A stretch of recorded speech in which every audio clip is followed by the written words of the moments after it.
Un'operazione della Guardia di Finanza di Pordenone ha portato alla luce l'acquisizione da parte di società cinesi di un'azienda friulana che produce armamenti militari in violazione del Golden Power, ma l'azienda respinge le accuse. Crescono le assunzioni, in particolare nel terziario, nel comparto alberghi e ristoranti, e crolla l'uso della cassa integrazione. Questo è il report dell'ufficio studi di Confindustria Udine per il periodo gennaio-giugno. Intanto è stato trovato l'accordo tra Confindustria e sindacati sul Green Pass in mensa. È stato accolto il ricorso del Consiglio di Stato da parte del Comune di Monfalcone contro il progetto del Centro Culturale Islamico. I giudici hanno ribaltato la sentenza del TAR del 2019 riaprendo la questione. Sono state aperte questa mattina le prenotazioni per partecipare agli air show delle Frecce Tricolori di Rivolto del 18 e 19 settembre. In poco tempo i biglietti si sono volatilizzati. Al via a Udine la mostra con le foto sui 60 anni della PAM. Dopo la decisione della Manzanese di chiedere l'iscrizione all'eccellenza, le altre squadre protestano e minacciano di ritirare le squadre. Martedì la decisione del presidente Canciani, possibile campionato a 25.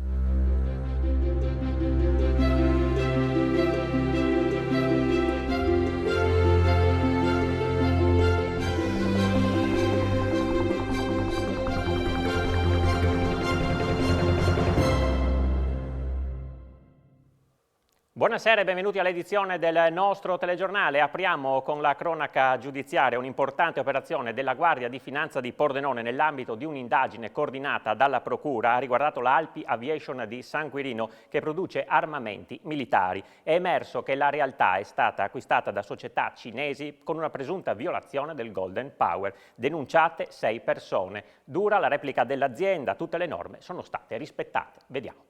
Violazione della legge sulla movimentazione di materiali di armamento e possibili violazioni della normativa cosiddetta Golden Power che tutela le aziende italiane strategiche. Sono i reati contestati dalla Guardia di Finanza di Pordenone a un'azienda di San Quirino, la Alpi Aviation, che produce droni militari, aeromobili e veicoli spaziali. Le Fiamme Gialle hanno denunciato 6 manager, 3 italiani e 3 cinesi. Gli indagati italiani sono Moreno Stinat, Corrado Rusalen e Massimo Tammaro, ex comandante delle Frecce Tricolori. Le indagini, partite negli anni scorsi dall'aviosuperficie della Comina, hanno accertato che l'azienda nel 2018 fu acquistata per il 75% da una società estera di Hong Kong e che fu valutata con un valore delle quote notevolmente rivalutato rispetto a quello nominale, 4 milioni di euro contro i 45.000. Secondo gli investigatori, l'acquirente, mediante complesse partecipazioni societarie, sarebbe riconducibile a 2 importanti società governative della Repubblica Popolare Cinese interessate ad acquisire il know-how dell'azienda, già stato oggetto lo scorso marzo di indagine per presunta violazione dell'embargo internazionale nei confronti dell'Iran per una vendita di droni militari alla Repubblica Islamica. Dura la risposta dell'azienda. La società che rappresentiamo, scrivono in una nota gli avvocati Antonio e Bruno Malattia, nega violazioni delle norme a tutela del Golden Power e si riserva ogni azione a tutela della propria immagine. Per quanto attiene alla cessione delle quote della società, la stessa, fanno sapere, è avvenuta in modo trasparente con riferimento al reale valore dell'azienda e nel rispetto della normativa fiscale. I legali inoltre esprimono sconcerto per la diffusione di notizie in questa fase da parte della Guardia di Finanza. E a spiegare le presunte violazioni della normativa Golden Power proprio a Telefriuli è il comandante della Guardia di Finanza di Pordenone, Stefano Commentucci. Sentiamo. Bisogna fare una premessa. Gli investimenti da parte di soggetti esteri nel territorio in Italia di per sé presentano riflessi positivi per l'economia, purché però siano riconducibili a vere operazioni di investimento di tipo finanziario o di sviluppo di programmi imprenditoriali, industriali o commerciali che siano. In questo caso, tuttavia, l'acquisto della società pordenonese presentava diverse finalità, in quanto verteva sull'acquisizione della sua tecnologia anche di tipo militare e sulla sua delocalizzazione all'estero. In questi casi non c'è un divieto, ci sono degli obblighi di comunicazione preventiva e di successiva autorizzazione per l'esecuzione che nel caso in esame non sono stati fatti. La Presidenza del Consiglio dei Ministri che può, in caso di acquisizione di partecipazioni in aziende strategiche per il sistema Italia, quindi in primis quelle della difesa, ma poi sono state allargate anche a quelle dell'energia, dei trasporti, delle comunicazioni e delle sanità, la possibilità di porre specifici limiti alla loro acquisizione o in alternativa opporsi proprio all'esecuzione della compravendita qualora sia stata fatta da un soggetto diverso dallo Stato italiano. E non si sono fatti attendere i commenti della politica sul caso, come si è visto in recenti conflitti d'aria. I droni si stanno rivelando potenzialità da monitorare, ha affermato il presidente del gruppo PD alla Camera Deborah Serracchiani, plaudendo all'operazione delle fiamme gialle. Ancora una volta i tentacoli cinesi mirano al Friuli Venezia Giulia, ha detto invece Sandra Savino, deputata e coordinatrice regionale di Forza Italia, annunciando un'interrogazione al Ministero della Difesa. È accaduto negli ultimi tempi con il porto di Trieste e così anche ora. Nel primo caso non riuscendoci nell'intento, nel secondo a quanto pare sì, la conclusione di Savino. E cambiamo argomento, dati sempre migliori per il mondo del lavoro. Dopo la crisi pandemica, il Friuli Venezia Giulia fa segnare un importante saldo positivo tra assunzioni e cessazioni dei rapporti di lavoro, mentre crolla l'uso della cassa integrazione. Quello che preoccupa le aziende è invece la difficoltà a trovare personale altamente qualificato e specializzato. Crescono le assunzioni, in particolare nel terziario e nel comparto alberghi e ristoranti, e crolla l'uso della cassa integrazione. È questo il report dell'Ufficio Studi di Confindustria Udine sui dati dell'Osservatorio del Lavoro della Regione nel periodo gennaio-giugno 2021. In particolare l'assunzione ha riguardato 45.377 rapporti di lavoro, il 32,5% in più rispetto allo stesso periodo dell'anno precedente. Sono aumentate anche le cessazioni, 36.351 a fronte di 32.443 dello scorso anno, ma il saldo è nettamente positivo. 9.026 posti di lavoro in più, nel 2020 erano stati solo 1.799. La maggior parte delle assunzioni ha riguardato il terziario, il 42,1% del totale. Seguono il comparto alberghi e ristoranti e il manufatturiero. In questo caso il balzo rispetto allo scorso anno è evidentissimo. Ci sono stati 6.999 assunzioni, un incremento rispetto al 2020 del 39%. Da record il settore delle costruzioni. Le 2.595 assunzioni rappresentano il 51,2% in più rispetto allo scorso anno. Questi dati, ha commentato la presidente di Confindustria Udine Anna Mareschi Danieli, confermano la robusta ripresa in corso. L'indice della produzione nel settore industriale della provincia di Udine ha fatto segnare nel secondo trimestre una variazione positiva del 26,2%. In più si è registrato un netto calo dell'utilizzo della cassa integrazione guadagni, il meno 36,6% rispetto allo stesso periodo 2020. Restano però alcune criticità che emergono anche dal report stesso. Sta diventando strutturale la generalizzata difficoltà a reperire personale qualificato da parte delle nostre imprese, e tutto questo ha delle motivazioni che da tempo vengono richiamate da Confindustria. E di quali motivazioni parlo? Crollo demografico, perché abbiamo pochissimi nati, il fatto che non esistono dei sostegni importanti alla famiglia, il grande disallineamento che c'è fra domanda e offerta di lavoro, la non messa a terra della potenzialità del lavoro femminile, e come se non bastasse, a tutto ciò dobbiamo sommare anche il crollo dell'immigrazione qualificata dovuta al Covid e a quello che è stato il conseguente stop degli spostamenti. Tamponi a metà prezzo per i lavoratori per accedere alle mense aziendali, e questo il frutto dell'accordo siglato tra Confindustria Udine e le sigle sindacali. Le aziende si impegneranno a pagare metà del costo del test per permettere anche a chi non abbia fatto il vaccino o sia in attesa del Green Pass di accedere ai servizi mensa. Le aziende pagheranno metà del prezzo dei tamponi dei propri lavoratori. Confindustria Udine ha firmato ieri sera un accordo con le sigle sindacali per favorire l'accesso alle mense, in cui ora è obbligatorio avere il Green Pass. Per evitare che i lavoratori siano costretti ad uscire dalla sede lavorativa, l'ente Confindustriale ha deciso di favorire l'ottenimento della certificazione verde per tutti, anche per chi non abbia ancora effettuato la vaccinazione o chi sia in attesa del passaggio di 15 giorni dalla prima dose. La firma è arrivata nel corso del tavolo tecnico allestito da Confindustria insieme alle rappresentanze sindacali e il servizio prevenzione della Direzione Generale Salute. Le parti, si legge in una nota di Palazzo Torriani, hanno condiviso un percorso virtuoso di contrasto alla pandemia mediante redazione di un protocollo di sicurezza aziendale che ha garantito il non diffondersi del virus all'interno delle realtà produttive. Frutto di questo tavolo tecnico è stata anche la creazione dell'hub vaccinale dello Stadio Friuli, in cui i lavoratori delle aziende consorziate a Confindustria hanno potuto ricevere le dosi di vaccino. E proprio sull'accordo raggiunto ieri sera sentiamo la presidente di Confindustria Udine, Anna Mareschi Danieli.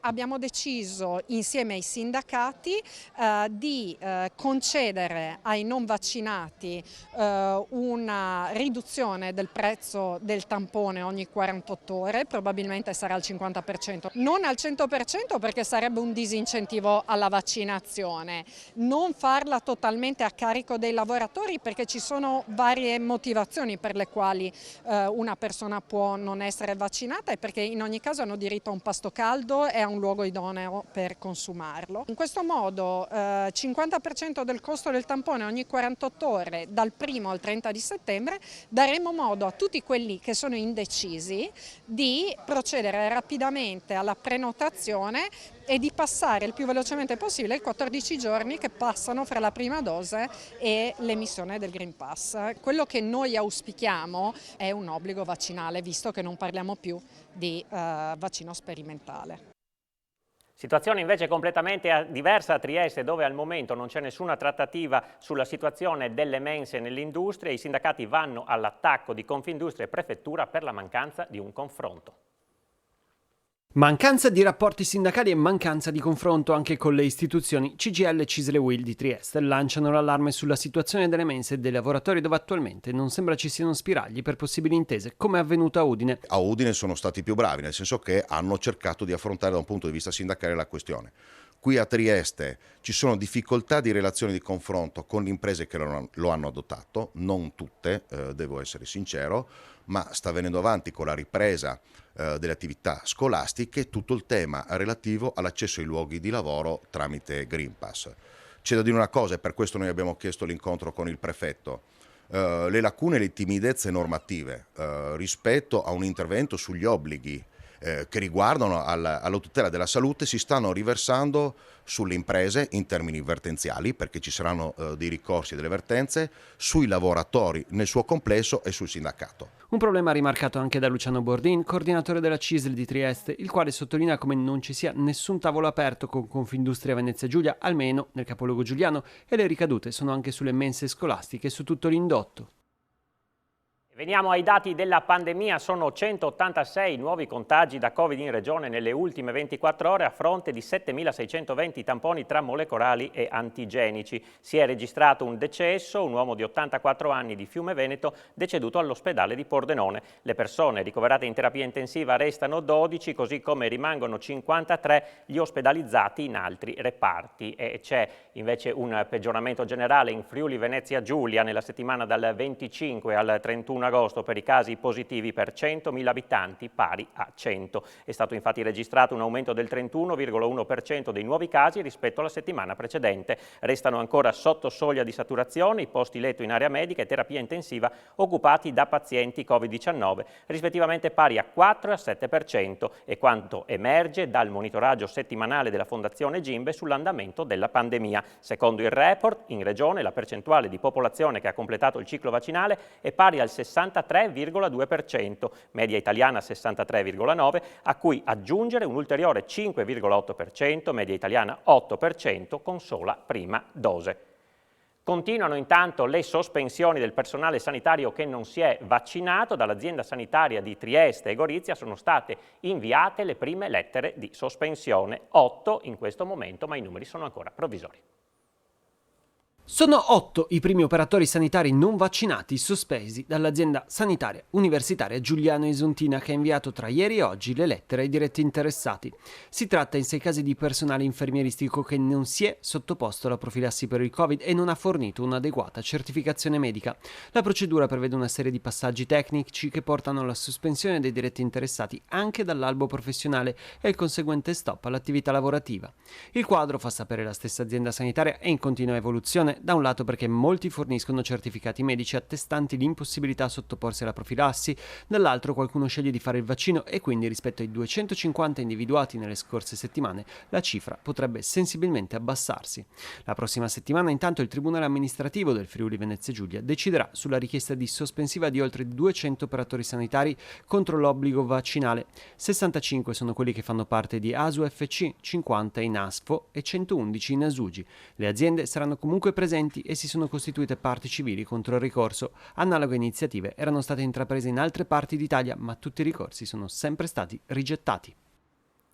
L'Università di Udine scende in campo per garantire il Green Pass agli studenti. Per il 9 settembre sarà organizzata una giornata speciale di vaccinazioni nell'Ateneo. Lo ha anticipato il rettore Roberto Pinton a Telefriuli.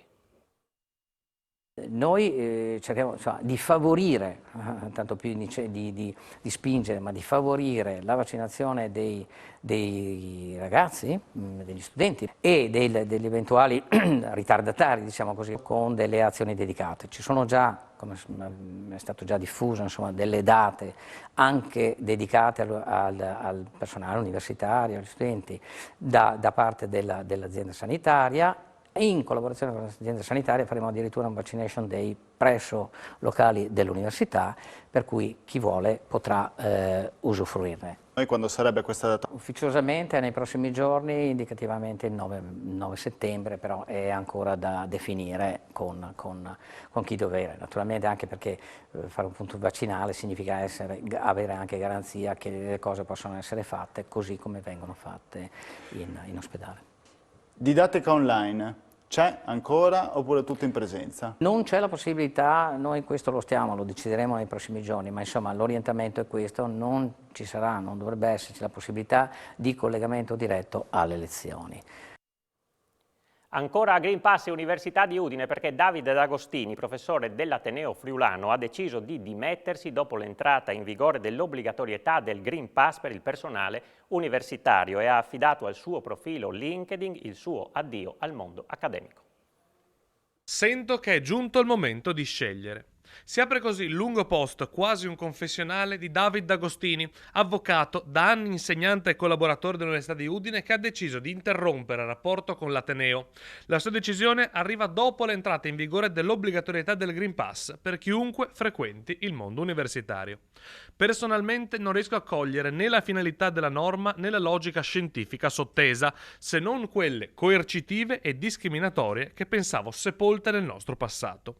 E poi prosegue: arriverà, spero, presto il giorno in cui sapremo riconoscere e superare le barriere create dalla paura e comprendere che il vero e il buono sono la linfa della vita. D'Agostini, che all'università si occupava del corso di informatica e diritto, inserito nel corso di laurea di informatica magistrale, chiude il lungo post con un pensiero per gli studenti, dedicandogli la poesia Invictus dell'inglese William Ernest Henley. Dal profondo della nota che mi avvolge, nera come un pozzo da un polo all'altro, ringrazio qualunque Dio esista per la mia anima invincibile. Nella feroce morsa delle circostanze non ho arretrato né gridato. Cambiamo argomento, è stato accolto il ricorso al Consiglio di Stato da parte del Comune di Monfalcone contro il progetto del Centro Culturale Islamico. I giudici hanno ribaltato la sentenza del TAR del 2019, dando lo stop ai lavori già imposto dall'amministrazione comunale l'anno precedente. Sono chiare le parole del sindaco di Monfalcone Anna Maria Cisint nel definire la sentenza definitiva del Consiglio di Stato in sede giurisdizionale che ha pronunciato l'atto ieri. Si conclude così un iter giuridico piuttosto lungo sul tema del centro culturale monfalconese iniziato nel 2018 con il blocco dei lavori da parte del Comune. La controparte aveva impugnato la decisione del Comune chiedendo ragione al TAR che aveva sottolineato la possibilità a procedere ai lavori per il centro. Ora il Consiglio di Stato ha ribaltato la sentenza del TAR ritenendo erronea la ricostruzione normativa e fattuale espressa dal primo giudice, che è giunto a conclusioni contraddittorie e illogiche e comunque non corrispondenti alle previsioni normative applicabili alle fattispecie in esame, così il Consiglio di Stato. Avevamo subito una sentenza molto pesante da parte del TAR, il Consiglio di Stato ribalta e accerta che il procedimento che avevamo seguito era corretto. Quindi noi avevamo scelto nel 2018, tecnicamente verificando che appunto tecnicamente questo doveva essere il risultato, avevamo bloccato i lavori del centro culturale e il TAR aveva ritenuto di annullare questo provvedimento, il Consiglio di Stato dice che invece avevamo agito bene. Il Consiglio di Stato enuncia e richiama un principio di prudenza in materia edilizia, osservando che appunto in materia edilizia vige questo principio proprio perché anche le opere di modesta natura non possono essere eseguite con riferimento a degli immobili che non abbiano concluso iter, procedimenti amministrativi relativi all'agibilità o al collaudo statico. Le strategie delle principali località balneari sono state al centro del G20 delle spiagge in programma a Jesolo, protagoniste anche Lignano e Grado. In occasione del summit è stato richiesto il formale riconoscimento dello status giuridico di città balneare per ottenere risorse proporzionate ai turisti e non ai residenti. Si è svolto a Jesolo il G20 delle spiagge italiane. Le principali località balneari si sono confrontate su temi e strategie future. Presente anche il Friuli Venezia Giulia con Grado e Lignano. Una 2 giorni importantissima per analizzare un po' tutta quella che è stata l'andamento della stagione turistica nelle località balneari di quest'anno. Per noi, come ho già avuto modo di dire, una stagione molto positiva, settembre pieno, ma si parlerà anche di criticità, perché è giusto sì analizzare le cose positive, ma soprattutto le cose che vanno ancora migliorate. La Regione ha ribadito di ritenere essenziale la forza della collaborazione per affrontare sfide e problematiche comuni. Queste località turistiche infatti si contraddistinguono per avere un numero ridotto di residenti stabili, mediamente meno di 15.000, ma un'elevata presenza turistica, più di 1 milione di persone, il che crea qualche disagio sul fronte di servizi pubblici, dotazioni organiche e finanziarie inadeguate in quanto parametrati ai residenti. In occasione del summit è stato richiesto il formale riconoscimento dello status giuridico di città balneare, con relativa attribuzione di ulteriori funzioni amministrative e di adeguate risorse finanziarie strategiche per lo sviluppo del turismo. Pierino Chiandussi è il nuovo presidente del CAPLA, il coordinamento unitario pensionati lavoratori autonomi, che in Friuli Venezia Giulia raggruppa 80.000 iscritti. Sarà affiancato dai vicepresidenti Guido De Michelis e Sergio Cozzarin. Pressing per il pieno riconoscimento politico, economico e sociale degli anziani, che costituiscono il 25% della popolazione regionale. È quanto si prefigge il CAPLA del Friuli Venezia Giulia, il coordinamento unitario pensionati lavoratori autonomi, che riunisce oltre 80.000 iscritti. All'assemblea di oggi ne ha eletto presidente CAPLA Pierino Chiandussi, che sarà affiancato dai vicepresidenti Sergio Cozzarini e Guido De Michelis. Ha puntato il dito sulla necessità di una riforma sanitaria che non trascuri gli anziani. Grande forza che il CAPLA possa avere sui tavoli istituzionali, ci batteremo con tutti questi temi che sono fondamentali. Dal canto suo, il coordinatore nazionale del CUPLA, Gianlauro Rossi, ha sottolineato la perdita del potere d'acquisto delle pensioni, che è arrivata a una percentuale del meno 30%. Se 10 anni fa c'erano dei pensionati che con la loro pensione potevano sopravvivere abbastanza bene, adesso questi stanno cadendo nella povertà. A livello nazionale questo è uno dei temi fondamentali che dovremmo riuscire a portare avanti. Una notizia di cronaca: incidente mortale attorno alle 18 nel tratto a 3 corsie dell'A4 all'altezza del casello di San Donà in direzione Trieste. Nel sinistro, che ha coinvolto un furgone e un auto articolato, è deceduto il conducente del mezzo leggero. Nel tratto erano state segnalate dai pannelli a messaggio variabile code per circa 10 km a causa della perdita del carico di bobine di ferro dal rimorchio di un tir poco dopo le 16. Autovie Venete aveva disposto la chiusura della corsia di marcia e di emergenza per rimuovere il materiale e aveva anche attivato la deviazione del traffico sulla A27 verso la A28. Sul luogo dell'incidente stanno ancora operando il personale di Autovie, il 118, i vigili del fuoco, la polizia stradale e i mezzi di soccorso meccanico. Ancora traffico e code sulla rete autostradale di Autovie Venete, i flussi si intensificheranno già da domani. Vediamo le previsioni per il fine settimana di controesodo. Ancora elevato il flusso di traffico per gli ultimi scampoli di controesodo estivo in autostrada. I dati dell'ultimo weekend hanno registrato oltre 320.000 passaggi, con una variazione positiva del 2% rispetto al 2019 e del 40% rispetto al 2020. Nonostante i flussi siano aumentati, non si sono registrate criticità. Per il fine settimana alle porte, le previsioni di Autovie Venete stimano in 280.000 i transiti, dei quali più di 150.000 nella sola giornata di sabato.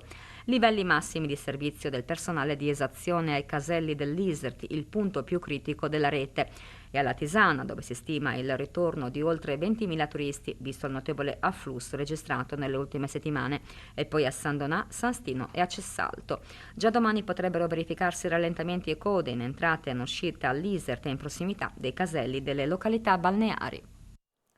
Sono state aperte questa mattina alle 10 le prenotazioni per partecipare agli air show di Rivolto del 18 e 19 settembre per festeggiare il 60° anniversario della pattuglia acrobatica nazionale, ma dopo poco più di 10 minuti la coda già superava le 6.000 persone. In poco tempo i biglietti, già limitati per motivi di sicurezza e di contrasto alla pandemia, si sono letteralmente volatilizzati. 10 minuti, anche qualcosina in meno. Il sito delle Frecce Tricolori, dedicato ai festeggiamenti per i 60 anni della PAN, questa mattina ha aperto le prenotazioni per il doppio evento del 18 e 19 settembre e in un attimo per prenotare il pass si sono riversate sul sito più di 5.000 persone. Solo che i procedimenti per ricevere l'accesso sono lunghi, tra le richieste per la sicurezza e quelle per le misure anticontagio, e quindi i tempi di attesa si sono prolungati a dismisura. Più di un'ora per accedere al sito, con dietro l'angolo una possibile beffa. Infatti i posti sono limitati e molti dei pass sono in gestione diretta dai comandi di Roma o dalla base stessa di Rivolto. Quindi tra i già ridotti biglietti, ben lontani dalla marea anti-Covid, sono molti meno quelli ottenibili dal sito internet. L'attesa però è alle stelle, perché quello di Rivolto è l'unico evento in calendario che non sia stato annullato per motivi pandemici. Solo in regione sono stati annullati gli air show di Grado del 28 luglio e di Lignano del 25 agosto. Per cui gli appassionati di tutta Italia in questa lunga estate avranno l'opportunità di vedere la PAN solo nella base aerea di Rivolto o, fortunatamente per chi non riuscirà a prenotare il biglietto, anche in diretta Rai. E chi non potrà essere presente potrà però consolarsi con 60 anni con le Frecce, la mostra che celebra la storia della pattuglia acrobatica nazionale, inaugurata ieri a Udine e da oggi aperta al pubblico. 60 anni di voli e acrobazie sui cieli del mondo, raccontati in 80 scatti imperdibili. La storia delle Frecce Tricolori, un simbolo del Friuli, si è messa in mostra alla chiesa di San Francesco a Udine. Ieri sera l'inaugurazione ufficiale, da oggi la possibilità di visitarla per tutti, benché muniti di Green Pass. Questa mostra è a corollario di quello che sarà quelli che saranno i 60 anni delle Frecce Tricolori. Sicuramente in questa mostra abbiamo voluto sintetizzare un po' quella che è la storia delle Frecce Tricolori, soprattutto quelle degli ultimi anni, i luoghi che hanno sorvolato le Frecce Tricolori, partendo appunto dalla regione Friuli, passando poi per alcuni momenti in cui abbiamo avuto la possibilità e l'onore di sorvolare il nostro bellissimo paese, per poi passare in alcuni luoghi all'estero. Le Frecce Tricolori in 60 anni di storia hanno sorvolato ovviamente oltre al territorio del Friuli, quello nazionale, anche 48 paesi in giro per il mondo. La mostra è stata allestita dall'Istituto regionale di promozione e animazione culturale in collaborazione con la Regione, il Comune di Udine e la Fondazione Friuli. E da un orgoglio a un altro, Sutrio è stato ufficialmente scelto dalla Segreteria di Stato Vaticana per realizzare l'allestimento del presepe in piazza San Pietro per il Natale 2022. La città del Vaticano ospita un presepe a grandezza naturale in piazza San Pietro, realizzato ogni anno da un diverso committente. Il 2022 sarà l'anno di Sutrio e per questo gli artigiani del legno sono già stati messi al lavoro. Gli abitanti del paese carnico hanno sposato l'idea di realizzare un'edizione straordinaria della manifestazione Magia del Legno per celebrare questo storico evento. Ed è stata la straordinaria Voce di Tosca la protagonista della giornata di ieri di Cividale per il Mittelfest. Per la prima volta l'artista si è esibita in friulano. Prima assoluta ieri a Mittelfest di Timp e Tiare, Centains des Mjortiansons Furlanis, concerto per voci soliste, ensemble vocale, pianoforte, fisarmonica e quintetto d'archi. Lo spettacolo ha visto, sempre in prima assoluta, la partecipazione straordinaria della cantante tosca, che ha cantato in friulano per la prima volta, ripercorrendo in una raffinata rivisitazione le musiche e i brani friulani più significativi dal Novecento a oggi. Le cantanti di arte voce ensemble, dirette da Franca Adrioli, si sono alternate nelle parti soliste per arrangiamenti e direzione musicale di Walter Sibilotti. E poi nella giornata di ieri, in un programma all'insegna della cultura friulana, declinata in musica, arte e laboratori, sono andati in scena Carlo e Nadia, studio intorno a un incontro del Teatri Stabil Furlane e il concerto Aere Fragmenta del Conservatorio Jacopo Tomadini di Udine. Una disputa sonora, quest'ultima, tra stili e caratteri volutamente contrastanti che attraverso messaggi, suoni e sensazioni hanno suggerito al pubblico un caleidoscopio indimenticabile di colori, sfumature ed emozioni. Chiudiamo con lo sport. La Manzanese ha ufficialmente avviato le pratiche per l'iscrizione all'eccellenza. Si sono concretizzate le voci che la vedevano lontana dalla Serie D, ma ora si apre il capitolo polemiche con molte squadre che protestano e minacciano di ritirarsi dai campionati. Solo martedì il presidente Canciani deciderà sul da farsi. Tutti gli aggiornamenti in Sport FVG al termine di questa edizione del telegiornale, dove si parlerà anche del Giro ciclistico internazionale della regione Friuli Venezia Giulia in partenza da domani e che Telefriuli seguirà con dirette quotidiane. È tutto per questa edizione, grazie per essere stati con noi, rimanete in compagnia dei programmi di Telefriuli. Buonasera.